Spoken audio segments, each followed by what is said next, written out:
ভারত যদি আমাদের একটা গুলি চালায় আমরা সেই গুলির জবাবে 10টা গুলি চালাবো। অনেকদিন পরে হলেও বাংলাদেশের কোনো দায়িত্বশীলদের মুখ থেকে এমন একটি স্ট্রং ওপিনিয়ন শুনেছি। আপনারা জানেন স্বাধীনতার পর থেকেই আমাদের পার্শ্ববর্তী দেশ ভারত কিভাবে বাংলাদেশে আগ্রাসন চালানোর চেষ্টা করছে, কখনো পানি দিয়ে, কখনো বিভিন্ন প্রয়োজনীয় পণ্য বন্ধ করে বাংলাদেশের শ্বাস রোধ করার চেষ্টা করে, কিন্তু তারা কখনোই সফলকাম হয়নি, ভবিষ্যতেও হবে না।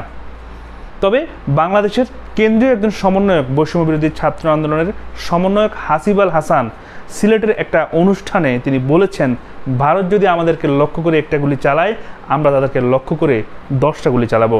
আর তিনি তার এই বক্তব্যের মাধ্যমে আমাদের কিন্তু একটা স্ট্রং মেসেজ দিয়েছেন।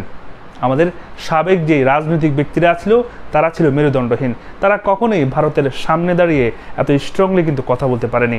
তবে বৈষম্য বিরোধী ছাত্র আন্দোলনের কেন্দ্রীয় এই সমন্বয়ক হাসিব আল হাসান সিলেটের শিল্পকলা একাডেমিতে দাঁড়িয়ে বুক ফুলিয়ে এ কথাটি বলেছেন, যে বিষয়টি আমাদেরকে নতুন করে আশার আলো দেখাচ্ছে, আমাদেরকে নতুন করে ভারত বিরোধী হওয়ার শক্তি যোগাচ্ছে।